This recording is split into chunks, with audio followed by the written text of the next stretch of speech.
Syracuse women's lacrosse went back to high school, and On the Bench has class in session. SU took on Pitt on a high school field, and if last year's meeting can tell us anything, maybe the Orange passed the test before the exam even began. And men's lacrosse gets some well-earned time away from the face-off circle. After 4 games in 2 weeks, we bring in some special guests to get their thoughts on the season so far, plus a sneak preview of what postseason play might look like for the Orange.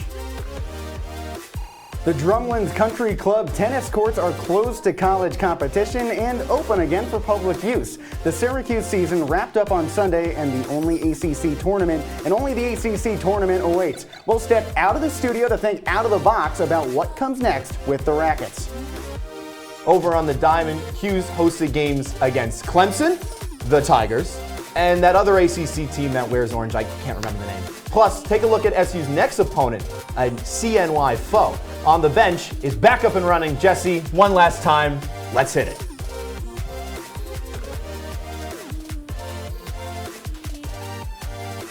Hey there, everybody. It's basically time off for most of Syracuse sports, but we're still here and on the job with On the Bench. With Philip Galati, I'm Jesse Cook. And when you think of vacation spots, what comes to mind? Oh, I mean, I like the cold, so going up north, some Vermont, some New Hampshire skiing, that's perfect for me, Jesse. Well, then you've got something in common with our first topic in this one. For Syracuse guard Della Fair, that trip took her to Cleveland. With Fair in mind, let's jump into this week's headlines.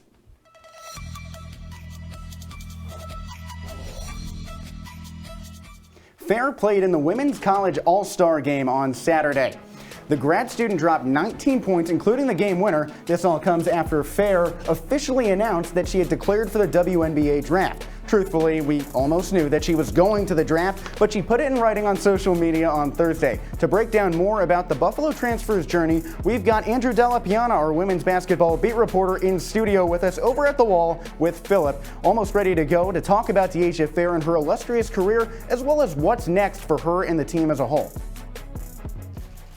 Well, thanks so much, Jesse, doing the introductions for me. Della, Piana, great to see you back in studio, man. You as well, Phil. Thank you for having me. All right, let's start with the elephant in the room. Della Fair, the Rochester native, made national headlines this season for the Orange, but her time on the Hill is done. So what's next for number 2? It's a little sad, right, that Della Fair's time is coming to an end here at Syracuse. But most importantly, the fact that she is top 10 in the latest ESPN mock draft. So excited to see what she does at that next level. But she leaves her mark on such a great program here at Syracuse. 2 years, the 3rd most points ever in Division I women's basketball history. Leaving this year with her best numbers statistically, 23 points per game. 3 assists, in willing Syracuse to that NCAA tournament win for the first time since 2021. She's really going to be missed, Phil, but this team, it feels like it's ready under FLJ. They can do anything. Well, they can do anything, but it's not only her they're losing. There's a couple more key players that Syracuse will be without next year. Kennedy Perkins, one of them. Alyssa Latham as well. So what do the Orange look like in 2025? Well, you said Alyssa Latham, right? That's probably the biggest surprise we had coming off of last season. She was one of the SU's best players this year, coming off an all-ACC freshman year for her. Started 26 of SU's 32 games this year. As I mentioned, named to the all-ACC freshman team. Was a beast on the board for the team this year. Seeing her leave is going to be a massive loss for this team because averaging over 7 rebounds per game in a team that really focuses on the defensive glass as FLJ was going into the season. Really important for them. And then Kennedy Perkins has been the spark plug for this team off the bench. So important behind Della Fair. Really lets Della really roam around the perimeter when Fair was so open for so many threes. So having that backcourt really decimated leaves a lot of room for Georgia Willie, Sophie Burrows to really explode next year if Syracuse wants to get back to the big dance as they did this year. Going to be so fun to watch. I mean, the growth of the women's game is just so remarkable, awesome to isn't see. it? Yeah. Andrew, you've done a great job covering this team all year long. I speak for a lot of people when I say thanks so much for all the work. Appreciate it, man. Awesome Thank you. job. We've got more show to do, so Jesse, back to you at the desk. Hey, the women's basketball team not the only one losing some notables. Heading to the field, Syracuse men's lacrosse will be without its offensive coordinator this weekend. Pat March was issued a 1-game suspension after being ejected from SU's overtime loss at Cornell last Tuesday. March argued an offsides call at the end of the first quarter. An avid debate led to some added agitation. March was tossed. Head coach Gary Gate offered his support for his OC, saying he agreed with him. The head man also explained, quote, "It was clearly a missed call, and Cornell went down and scored," end quote. Gate says he will take charge of the offense for Saturday's upcoming battle at North Carolina. There's a new queen of the draw, and I don't mean playing cards. The graduate student Kate Mashevsky now has more draw controls than any other player in Syracuse women's lacrosse history. After missing most of last season due to injury, she came back faster and better, eclipsing the 440 mark in her career. With more on her incredible story is our women's lacrosse beat reporter, Rahil Jaswal. Halfway through the 2023 season, draw control specialist Kate Mashevsky tore her ACL and was powerless to help the Orange. Fast forward the clock to present day, and the grad student became SU's all-time draw control leader. While the moment was sweet, Mashevsky gave all the credit to her teammates. Obviously, it's a great feeling.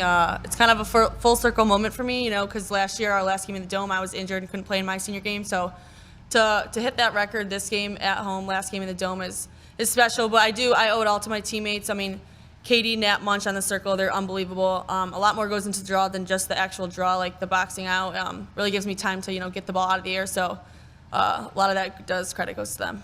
The grad student might downplay her accomplishments, but head coach Kayla Trainer and her other teammates know just how important she is. Kate is really starting to hit her stride and play well and put together consecutive games of just dominating the draws. So we need her to continue to do that for us to be successful. Obviously, we've played in really close games, and a game like Virginia where it's a 1-goal game and she has 18 draw controls, I'm not sure we win that game without her. So she needs to be elite for us to be successful, and she has been, and we just need her to stay consistent. She gets it, she's just so talented, and once we get to the offensive side, we score. Mashevsky's impact also goes way beyond the field. According to Coach Trainer, it's her work ethic and attitude that inspires others to be the best. One of the things I love about Kate is just how much she cares about Syracuse lacrosse and our success of the program, and she's just a really great leader. She's a winner. I mean, that kid, she wants to win. She wants to be elite. And she brings it all the time. I mean, every practice, every game, she's just a great competitor. So I have a ton of respect for her and admiration. And like I said, I love getting to coach her because she has such an intensity about her and wants to be great. And just being around somebody like that, I know makes me a better coach. Rahil Jaswal, Citrus TV. Thanks, Rahil, a real record setter. Kate Mashevsky recorded her 300th draw control in Pittsburgh last season. This time, the Panthers came to Syracuse, but not to the Dome. There was a monster truck show occupying the JMA Wireless Dome, so this one moved out to Cicero North Syracuse High School. The Orange came in with a chance to win their 8th straight game. It was pretty easy. Let's take a look. Early on, Syracuse was already on the board, less than 2 minutes into the contest. Started off with Natalie Smith coming through. Pittsburgh and Syracuse have only faced off 2 prior times in their history. Pittsburgh's still a very new program. There's Kate Mashevsky, same as ever.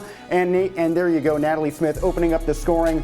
She scored a hat trick in this one. We're going to see a trend here of free positions and goals. So there's Peyton Rowley with a goal. Both she and Natalie Smith earned first half hat tricks. There goes Rowley again, her second goal. Syracuse did a lot off the free position with 14 of them in the contest. Emma Tyrell also scored a lot too. We'll get to more about her later. Look at this, Syracuse on a 10-goal run at one point in that first half. And in that fray, Emma Tyrell 4 goals, Peyton Rowley 2, Natalie Smith 2. Pitt only 3 shots in the first 25 minutes between those goals. Natalie Smith has her hat trick there. That's her 9th ever. Emma Tyrell really lit up the score sheet. 6 goals on the night for Tyrell. You think a hat trick's good? She had 2 of them by herself. Not even the first time she's done that this season. Syracuse up by 11 at the half after Savannah Schweitzer scored.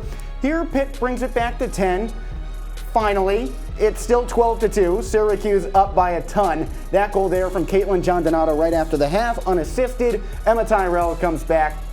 Goals per game for Emma Tyrell, 4 of them. Pittsburgh as a team, 8. Emma Tyrell is doing what half of the Panthers roster does this season on her own. That shows that Syracuse is a powerhouse because they can score without looking. Megan Rode behind the back. She finally gets it through. Syracuse finally puts an end to that one, 16-7 the final. So with 8 straight wins, Syracuse keeps climbing the national ranks. The only team ahead of SU is Northwestern. The Wildcats took down the Orange back in February. As of now, the top of the nation is just Syracuse and the team with the reigning Tewaaraton winner in Izzy Skane. Syracuse moving up from 5 to 4 to 3 to 2. We're going to take this to our second segment after a quick break. When we return on OTB, we'll dissect the men's game. For that, we've got all three of our men's lacrosse beat reporters joining us in the studio. While the Orange are on vacation, we're going into overdrive with On the Bench. My big man fingers are having a problem with these little tiny buttons. Whoa, watch it there. Your blood pressure's gonna go through the roof. Tell me about it. I'm trying to learn how to get it down. Instead, it keeps going up. High blood pressure can increase the risk for heart attack or stroke. Learn how to keep yours at a healthy range. Ever hear a voice command? Just say text barbershop to 97779. That's not what I said. Just give me that. Now my blood pressure's up.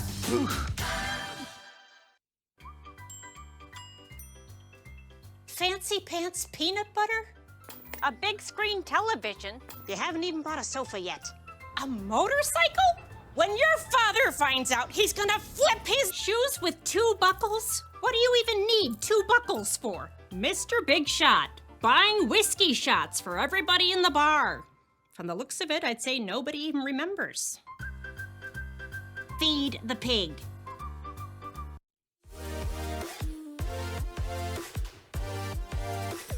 Welcome back into OTB with Philip Galati. I'm Jesse Cook. A growing theme on this week's edition of On the Bench is that good things generally come in threes. When I think of great trios in sports, what comes to my mind is the Jordan Pippen Rodman Bulls, the Nasty Boys of the 1990 wire-to-wire Reds. Hey, you and me, we both watched the 2018 win, dance, repeat Red Sox outfield. What comes to your mind? Oh, you got to go global, Jesse. How about Messi, Suarez, Neymar, the greatest attacking trio of the 21st century in world football?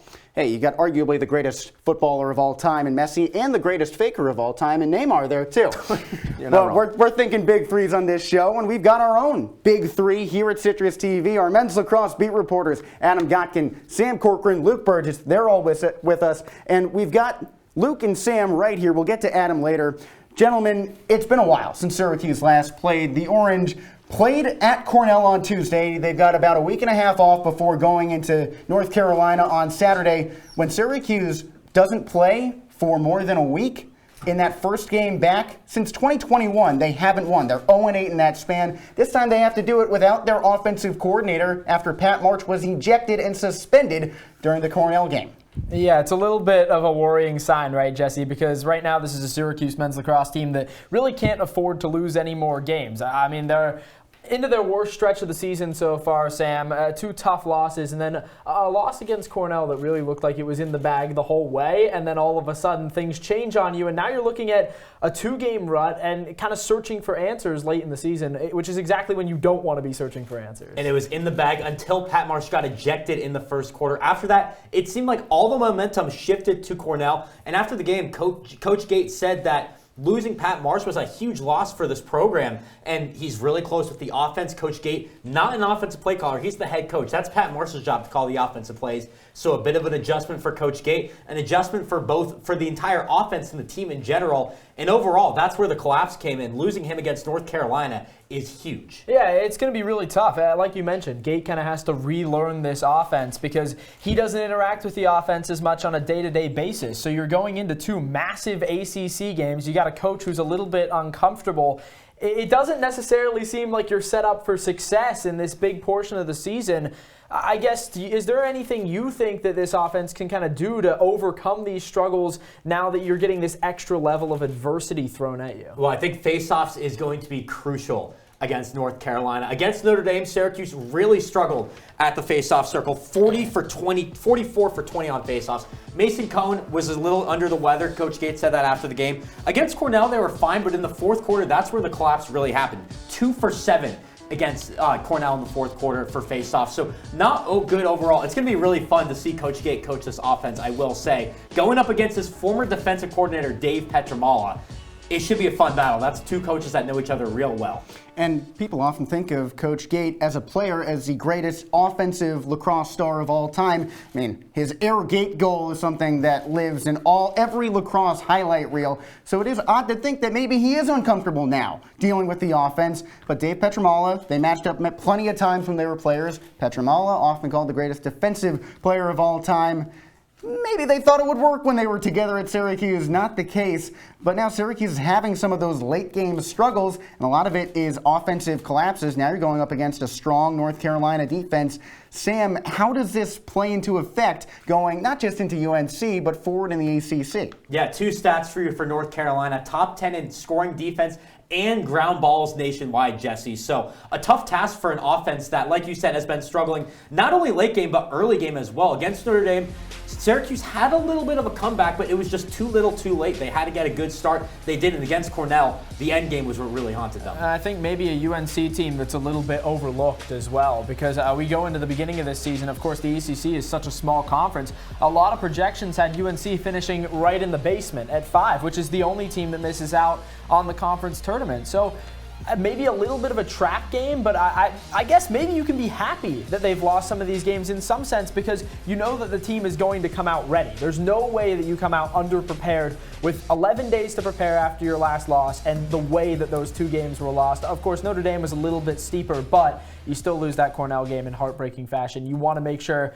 that you're really firing on all cylinders coming into this game against UNC. I wouldn't say it's a trap game, Luke. I think for Syracuse, you struggled recently against Notre Dame and Cornell, back-to-back losses like we've mentioned so many times already. It's win and in for Syracuse for the ACC tournament. Yeah. You don't want to waste these opportunities, especially when your next opponent is the number 2 team in the nation in Virginia, with Connor Schellenberg in a lethal offense. Against UNC, this is a team that struggled throughout the year, lost to Virginia, they're 0-1, so they're also on the down. The winner of this game, it's must-win for both teams. Syracuse controls their fate. You got to control it when you can, Luke. I think you have to trust that Gary Gait is going to have his team ready, because, I mean, this is the moment, right? The ACC schedule is so short. You were looking at the beginning of the ACC campaign against Duke, what feels like just a few weeks ago, because it was just a few weeks ago, and now all of a sudden things are kind of coming to a head here all at once. And don't forget that UNC is right on the verge of the rankings. They received a lot of votes for the top 20, just didn't get in. But this is still a strong Tar Heels crew, and we've got a strong Big 3. We've only got 2 of them here, so let's go over to Adam Gotkin for some bracketology, thinking about those rankings. Well, Jesse, everyone talks about March Madness and the chaos that goes around in the tournament for college basketball, but in college lacrosse, it is even crazier. It's a very small bracket. Let's take a look at the most recent bracketology. You see here just 17 teams, so there are not many spots available at all. SU has missed the last 2 tournaments. Right now, the Orange slated to a 7 seed, but you can see there's only 8 seeded teams, so being the 7 seed is not necessarily in a safe spot. The Orange right now are not locked into the tournament. I know it sounds crazy, but that's just the truth in college lacrosse. You can be a top 10 team, and you can miss the tournament. It's the craziest sport. It's the craziest tournament. So what does Syracuse have to do to actually make the tournament, and who are some of the teams that the Orange are going to be battling against when it comes tournament play? That's the big question right now. Now, there's a lot of teams on that seed line. You look at Yale, you look at Georgetown, a lot of these squads that are right in that bubble area, and we'll see how Syracuse compares to them. Now, the Orange have one really good thing going for them, and that's the fact that they've played a lot of really good teams, although there's one also downside. They've played a lot of really bad teams. This is an Orange squad that has played 15 games this year. You look at Notre Dame and its schedule, just 11 games. So a lot of bad opponents that SU plays. College lacrosse relies on the RPI system, so it cares about the bad teams that you play, not just the good teams that you play. So here's Syracuse now compared to 2 of the teams currently outside the bubble. Now you see all of those rankings, Syracuse pretty much higher than Penn and Princeton. The one place where Syracuse is hurt, bad losses. That Army loss, which seems so great not that long ago, because Army was the number 5 team in the country, now looks very bad. The Black Knights are down to 18th in the RPI, so that has turned into a bad loss. That hurts Syracuse right now. Penn and Princeton play each other on April 20th. The loser of that out of the tournament no matter what. So that's the big game when it comes to those 2. But Princeton's a team that you got to look out for. Really no bad losses. And again, a chance to beat Penn. So Princeton's the team that you got to watch out for here. Syracuse does look better as better than those 2 teams outside the tournament right now. What about some teams who are currently inside the tournament, right where Syracuse is? You see, this is where it gets a lot more difficult. Syracuse right now, the 4th team out of the tournament. These are the last 3 in. So Syracuse right at about the same spot. Yale just jumped up recently. They beat Boston University earlier today. Because of that, the Bulldogs RPI now higher than Syracuse, and then Cornell. That's a squad that has beat Syracuse this season. the Big Red have not had that many bad losses. The Big Red have had a lot of quality wins. And then you look at Penn State. That's a really interesting team. One bad loss right now that's really hurting the Nittany Lions, but that was to Colgate, a squad that Syracuse beat, and doesn't look that bad anymore. Colgate just beat Army up to 20th in the RPI, so that bad loss not necessarily hurting the Orange. Let's look to the future for Syracuse now and what these final 2 games of the regular season look like. And really, that game at North Carolina is going to be the difference maker, because North Carolina would be a horrible loss. The Tar Heels right now, in terms of RPI, number 28 in the country. That's on par with a lot of teams that are not in the major conferences. That's on par with some teams in the MAC and the Patriot League. So UNC has to be a win for Syracuse. If they win that game, they should be in the, but that bad loss to North Carolina could really haunt the Orange when it comes to bracketology, because as crazy as it sounds, things are pretty crazy right now for Syracuse, and just because they're the 7th seed right now, not at all locked into the tournament. Yeah, things still up in the air for Syracuse. Took me a while to get over here. But Adam, glad to be with you here. And I just have one question for you. Is there any team that you don't see up here that you think could surprise everyone and sneak in? I think it's a squad like Army, because they have the Patriot League tournament. This is another important thing to note. There is the ACC tournament this year, but it is meaningless. You need 6 teams in a conference to get an automatic qualifier. The ACC just has 5, so the ACC tournament is all for bragging rights. You got to look out for a team like Army to be a bid stealer. We always talk about those in March Madness. You also have to think about teams in the Big East, where Denver and Georgetown are. Someone in that conference could win it. That gets rid of another automatic qualifier spot, and Syracuse could be hurt. So if you're the Orange, you're open for all favorites in the conference tournaments. Well, Adam, thank you. We've gone through a ton of numbers, but I think with you, Sam, and Luke, those are all quality winners right there. We're going to take another break here on the bench, but when we come back, it's a day in the clay. We're going out to the tennis courts, and I mean that literally. See what I mean after a quick break as Syracuse takes on the last 2 opponents of the regular season.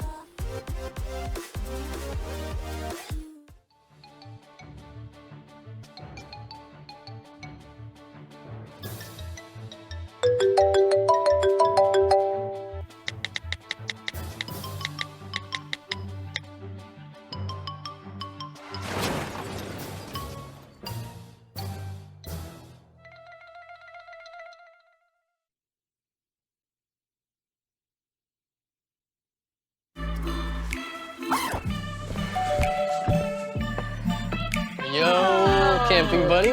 Okay, you guys ready? Dude, I thought you were driving. I thought you were driving. Oh, I never said I was driving. I definitely can't drive. Okay. If you're high, just don't drive. It's illegal everywhere. If you feel different, you drive different.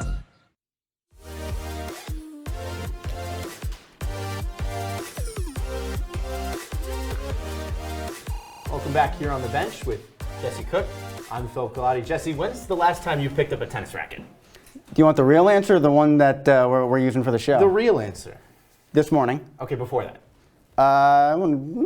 6 months ago. 6 months ago? Probably longer. I'm not very good. Yeah, we're not very good. You're going to see that in a little bit. But first, we got to check in with the best tennis players on the Hill. Syracuse tennis took on the Fighting Irish this past weekend, and the ACC has always been a struggle for this team. In fact, SU came into this duel on a 4-loss skid. Notre Dame had only won 1 of its last 3, so maybe the perfect chance to flip fortunes. Well, let's find out. We go inside Drumlin's Syracuse, again on that 4-duel skid, trying to stay above 500 on the season, and it was always going to be a struggle, especially when the doubles point doesn't go their way. That's Miyuki Kimoto and Victoria Konopatskaya on the #1 doubles court, taking on a top 50 pairing. End up getting the dub in that one, but Syracuse loses on the other 2 doubles courts, so Notre Dame goes up 1-0. There's Miyuki Kimoto again. She's ranked number 43 in the country in the singles game. She's playing number 30, Julia Andrich, and unfortunately for Miyuka, she lost in straight sets, 6-0, 6-1. In fact, the Orange only took 2 points away in this one, courtesy of Anastasia Soiseva and Shiori Ito. Syracuse going down against the Fighting Irish by a final score of 5-2. But there was more tennis to be played that weekend. Drumlin's is unforgiving to the Orange. That hard court can always play a couple tricks on the ball. 5-2 the final of that one, but that wasn't all the weekend had in store. They call Drumlin's a fast court because of the way the ball pops up. Well, it was a fast weekend. The spell of Kelly Green losses turned the Orange bright red heading into senior day. Fittingly, Louisville, who wears red, ventured out to Drumlin's Country Club to round out the regular season. The Cardinals entered winless in ACC play, but that was the case a year ago when the Cuse played on Louisville's senior day. The Cards won that bout and struck down SU's NCAA tournament hopes. So let's see if the same happened this time around. So we go back to Sunday, Syracuse and Louisville. The Orange honoring their seniors, and as Font not playing, but Polina Kozareva and Victoria Kanapatskaya absolutely in the mix. Miyuka Kimoto paired up with Kanapatskaya. They won their doubles match. In fact, Syracuse won doubles as a whole 2-1. That gave them 1 point for the duel itself. Syracuse only lost one set the entire day. That was the doubles one. Everyone in singles, like Emily Eld, they were perfect. Eld, who wasn't even playing collegiate tennis last year, came through really strong. What a season it's been for her. She played really well against Clemson, and that was really the turning point for her. There she went there. Miyuka Kimoto also a win. While Eld was the first to finish her match, Kimoto kept it really strong as well. And again, no one on the Syracuse roster lost a single set in singles play. 6-0 the final. I guess it's 6-love. Syracuse comes up with the big win. So the Orange looks strong going into ACC play. We've had a lot of action in the studio already. Let's get some fresh air, Phil.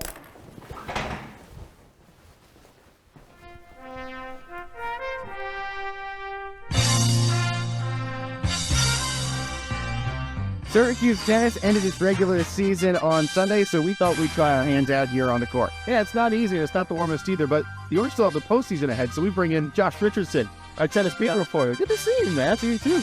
I guess we should get started. So, hey, where do you start? Play at the beginning. Let's go, sir.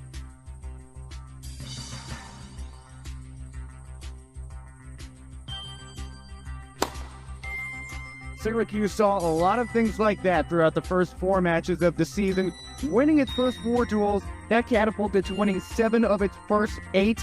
That included 2 ACC wins as well. Also, the newer players looked really strong. Emily Eld, the sophomore, came through in her first ever collegiate action and won against Clemson.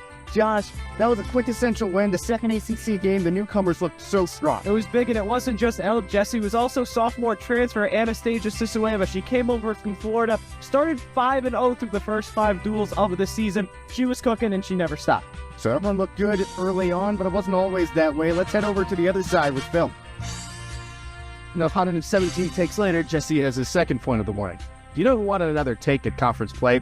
Syracuse. They started the ACC slate against top 10 schools like Duke and UNC. Never going to win those duels, but they did have 6 straight losses to close out ACC play. I mean, Josh, what happened? Well, Phil, it's pretty simple. For Syracuse, you lose the doubles point, you lose the match.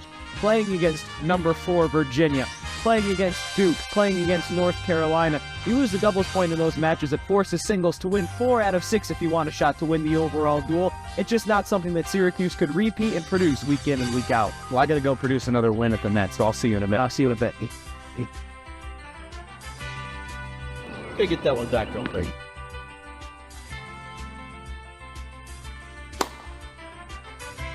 Syracuse rallied really well, especially in individual action. You look to stars like Miyuka Kimoto. She took down the number 3 player in the nation in a weekend full of ranked wins. Also ended up winning 4 matches in a row. But then 3 losses followed that. I guess at times it just gets a little too much for her. So recall that Kimoto needed to rebound, and just like in any great trio, salt, pepper, cumin, player 1, player 2, and Phil, ball boy. I guess for everyone else, they need to step up by the end of the year. Well, absolutely, Jesse. And 2 of those players that did step up, team veteran Shiori Ito and Victoria Kanapatskaya, all won their last few matches of the season to close it out well for the award. So I guess we should get back to playing with Phil. Nice. All right, well, the Orange haven't been to the big dance since 2019. In fact, it's going to take a little bit of help for them to get there. So, Josh, one more question for you. What's it take for the Orange to go back to the NCAA tournament? Well, Phil, in the ACC tournament, they have to win at least 2 duels, right? I mean, when you're playing in a conference that's easily the best in all of women's college tennis, you have to perform, and right now they're on the bubble for the NCAA tournament, so it's not going to be easy. They can make a championship push if they need to. I think I need some water. How about you? So do I. This is tiring.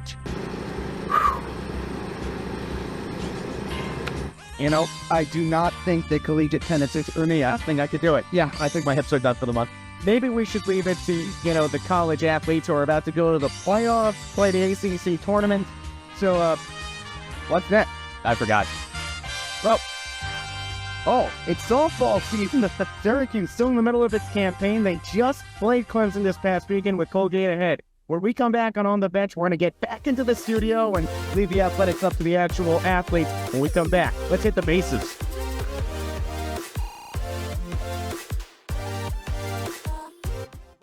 Let's go. Let's move. Let's crawl. Let's crawl. Let's crawl. Hey, yo, we mobbing. Come on, girl. Let's crawl. Hey, yo, let's crawl. Hey, yo, let's crawl. Hey, let's crawl. Hey, yo, let's crawl.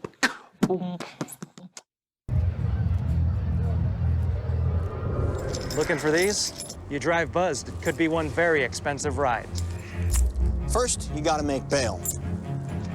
Then pay me to get your car back. Your insurance premiums will go through the roof. And my legal fees just keep adding up. All told, it could end up costing you $10,000. Buzzed, busted, and broke. Because buzz driving is drunk driving.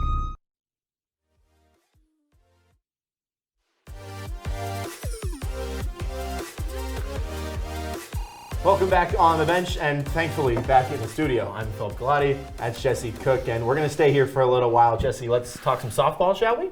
Yeah, I feel more comfortable in this chair talking about it. I'm what they call a backseat driver. Yeah, easily, yeah. So let's move on. As we touched on way back at the beginning of the show, Syracuse had not one, not two, but 3 games against Clemson, and each one was full of surprises. So it's only fair that we show you all 3. Let's take a trip to Sky Top for just the second time this season and see how it all went down. First game for the Orange on a Friday, and well, this one didn't go great. There are 2 more. They might have gone differently. You're gonna have to keep watching to find out. It started all fine and dandy. Madeline Lopez with a solo shot over the right field wall, make that a 1-1 game in the bottom of the first, but then in the top of the second, all heck broke loose. Ariel Oda reaching on a fielder's choice, and then a comedy of errors. That's really the only way to describe it if you're a Clemson fan. If you're a Syracuse fan, you might be crying at the tragedy in front of you.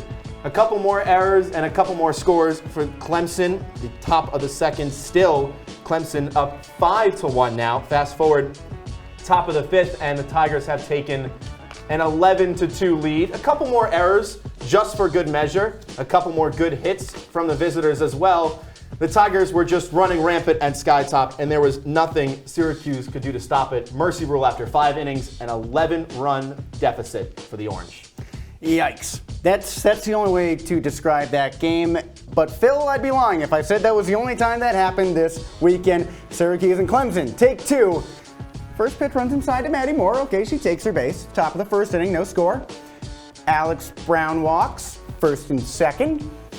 Okay, Mackenzie Clark takes one high and inside, bases loaded, top of the first, no score. Valerie Cagle, yeah, that's a little bit low. Here comes a run, 1-0 Tigers. Keep it going. This is the first inning, people. Another one inside. Another run, 2-0 Clemson to score. 4 straight walks to start the game with a few hit by pitches mixed in. Okay, RBI single there. Clemson has 2 runs score. So it's 4-0 thanks to that Lindsey Garcia base hit. That's the first inning. Finally, Clemson starts to move out in other frames. Mackenzie Clark with the RBI single to center. 5-0 Clemson there. Wow, that is a titanic home run. 3 runs for Mackenzie Clark. 10-1 the final in 6 innings. It did not get very pretty after that first big loss. There's 2. Jesse, you got me cracking up on air. It only took 6 shows for you to do that. But anyways, 3rd time's the charm. Maybe. Hopefully. Everybody got some water and some orange slices. They came back for another one. It's another home run. This game is going to end exactly like the other 2. Julia Noller with a 2-run homer right at the top of the first, and then in the top of the second, it's more Tigers just beating down the base path. Another RBI single, that one straight to center field by Ariel Oda. Top of the second, still another RBI single. Clemson up 4-0, and oh, Syracuse scored. Oh, look at that. Well, it would be a consolation in the end. Clemson put a couple more runs on the board just for good measure. Not sure what Syracuse was doing on that one. Still going, no dice. Syracuse tried what they could from the batter's box, but in the end, 7-1, and Clemson takes the sweep handily. Jesse, we got to talk a little bit more about this. Thankfully, there's no more video to watch, so that way my eyesight is still intact. 30 runs given up. That's the most by Syracuse in a series this season. I thought their pitching was actually halfway decent this season. It normally is. Clemson just happens to be the number 17 team in the nation. So you do have to put this into context. Syracuse is a team that has only made the NCAA tournament 3 times in its existence. Clemson is there year in, year out. 28 RBIs for the Tigers, 4 for Syracuse. But look at the strikeout numbers. They're relatively comparable. It's just that Syracuse went up against a really unstoppable force when it comes to skill level. And the part that hurts is those 22 batters left on base. Maybe Syracuse could have done something in that third game, but no dice. Well, we're almost out of time here on the bench, but not before we talk about our performers of the week. And of course, our top plays. Stick with us after the break. You won't want to miss it. It's not something you buy. Or something you take. In fact, there's only one way to get it. It has to be given to you, freely. It's consent. Because sex without it isn't sex. It's rape. Consent. If you don't get it, you don't get it. It's on us to stop sexual assault. Learn how and take the pledge at itsonus.org. I don't remember how it started. Go to that. Our back and forth. It always came back. Dad! You probably don't remember what you told me, That was perfect. but I heard every word.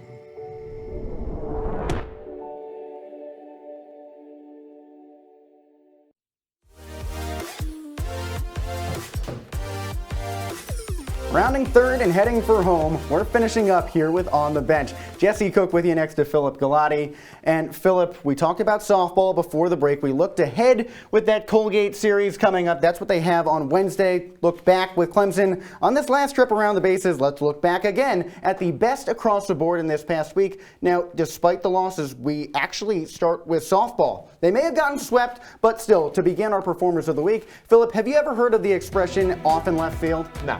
Well, it comes from fans flocking to watch Babe Ruth in right, so left field was essentially absent of fans. Right field was the place to be again this past week because Madeline Lopez put on a show. She had hits in every single game. The sophomore even put up a 3-hit ball game in that second game. She knocked a long home run in the first as well. Lopez, additionally, no errors this season. She has been perfect in the field. Silver lining to anything, Jesse, right? So even though softball might not have had the best weekend, they still have some solid players. So our next solid player is a track and field athlete? Oh yeah, we're going to track and field. Madeline Lutz is our next performer of the week. The sophomore is shattering her own records. She ran a heck of a race at the Cortland Red Dragon Open this weekend, a 5:09 in the 1500 meters, just absolutely demolishing her PR, good enough for 4th in that race. She had a 5:49 mile prior to this weekend, mile 1600 meters. So safe to say that time is probably going to be dusted off pretty soon as well. Well, Madeline Lutz showed off her personal best about 40 minutes down the road in Cortland. For our next performer, we go about 15 minutes north to Cicero North Syracuse High School with SU Women's Lacrosse. Attacker Peyton Ratley set the tone in Saturday's 16-7 win over Pitt. She was fantastic with a first half hat trick. The junior barreled through for 3 goals in that first half. I can't get over that. That's so tough to do. You have so little time. That's her 3rd career hat trick, and it helped out in a massive 12-goal first half. With a pair of assists, Ratley's habit for camping out close to the net gave her the 2nd most points in the game. Well, we got one more performer to talk about, and that's someone who's just been incredible for Syracuse tennis ever since she started playing in orange. That's Victoria Konoplskaya. She went to the big dance her freshman year, and she's looking to lead the team back to the national tournament as a team for the first time since 2019. Had a tough one against Notre Dame, lost in a tiebreaker on the single set, but then against Louisville, got her win in back-to-back sets. Plus, with doubles, she's up to number 74 in the country alongside her new doubles teammate, Miyuki Kimoto. She is the only player on the roster with experience in the NCAA tournament. By the way, the 5th All-American in program history, and finally having the renaissance that she has deserved for so many seasons. Well, I guess it's a good week to be a senior. Must be an even better time to be a grad student. What's better than taking those 6 games to win a set? How about scoring 6 goals? Back with the women's lacrosse squad, attacker Emma Tyrell dazzled the crowd at CNS. The grad student ripped 6 goals with an assist. Not only is that far from her first hat trick of the year, it's not even her first time with 6 goals. Tyrell's 8th hat trick of the year also entailed a defensive stand with a caused turnover. After the game, head coach Kayla Trainer applauded Tyrell's versatility, saying that she's someone who can do everything, and she does, and that inspires her teammates in a big way. This team is going to be fun to watch, and I think if they come up against Northwestern again, it could be scary, Jesse. That would be an interesting one. All right, so we have one last top plays with 2 Massachusetts natives that you struggle to tolerate. But let's take a look at some plays that you're going to love. Starting out back with, you guessed it, Jesse, softball. Madeline Lopez, that home run to right field. Let's take one more look at it. Just barely got enough on it. And again, even though Syracuse has a solid bullpen, it might not have showed this weekend, they do have some capable batters. Madeline Lopez, one of them, and hopefully her teammates can follow suit, even though Syracuse dropped the sweep against Clemson. Softball is a team sport, but regardless, a moonshot is a moonshot. We're going to move it over to women's lacrosse again. Peyton Rowley, oh yeah, just camped out in front of the net. That's not even just a great play as far as using her hands and being quick. It's a great mental play, too. No one's around her. She just snuck up on Pitt. That was an early goal, and Syracuse had a lot of them.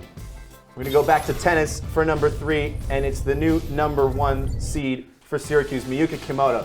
She's got a good backhand, but how about the backhand drop shot? That is filthy. Landing in the service box. Take one more look at it. This is an incredibly hard technique to do. If you've never played tennis, it's hard to describe, but the ability to slow down her motion and just cushion the ball with enough backspin to drop it so shallow to the net, she took that one in straight sets. Well, this next top play wasn't anything soft. This went way back. Angel Haase, the center fielder, and it's good to have an Angel in the outfield. Over the fence, she takes it back. Doesn't matter what happened in the rest of the game. Syracuse may have lost every game that series by a lot. Angel Haase is still a walking highlight reel. It feels like she's a part of our top plays every single week, and I think she might be. She might be. Syracuse women's lacrosse is part of our top plays every week, and of course it's going to be. It takes the number 1 slot this week as well. Going to talk about Megan Rhodes, someone who didn't score in orange until her first game this year, someone who only has 8 goals wearing a Syracuse jersey. The BTB flip, cool as you like, finds the top left corner without even knowing where it was. One more time in our super slow-mo, super advanced technology that we have here at the Waverly Avenue Studios. Whoop! Right over the goalie stick. Blink and you'll miss it. Syracuse with a huge win against Pitt. You know, it feels like there was a lot in this show, but it really was kind of a sparse week. Only women's lacrosse, tennis, softball actually played, but man, it was just action-packed. And we had some fun too, except that maybe we're not great at tennis. No, not great at tennis, but the producers are great, and the other talented people we have in the studio is great, making this television possible, even on sort of a dry sports week. It's so awesome to be able to work with these people. And Jesse, it's our last time doing it. For a full show. For a full show. For a full show. And On the Bench, look, it's a special show. We close out this episode of On the Bench. OTB has been on the air for 37 years. It's literally the longest running college sports show in the world. We've had the pleasure of being a part of this for years. Dave Ryan created it back in 1987. Philip and I began working on this show as associate producers. And when we first worked together, I'd been associate producer for a year. I was promoted to executive producer, and you came on as one of the APs. And this is our last full episode of OTB before our grand end of the semester special in 2 weeks when we bring on other seniors like ourselves. OTB has had a lot of famous people on it. Drew Carter is the one that comes to my mind. Hey, we're Celtics fans. And after that, we're both graduating. Thank you, Philip, for putting up with me at the desk. Thank you to everyone who watches, and a big thank you to the current and past producers. After that sentimental note, let's not forget that we can't keep a straight face and do a funny images of the week.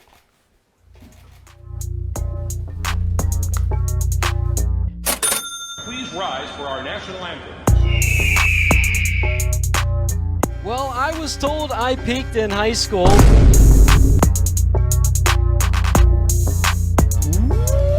reset up its offense.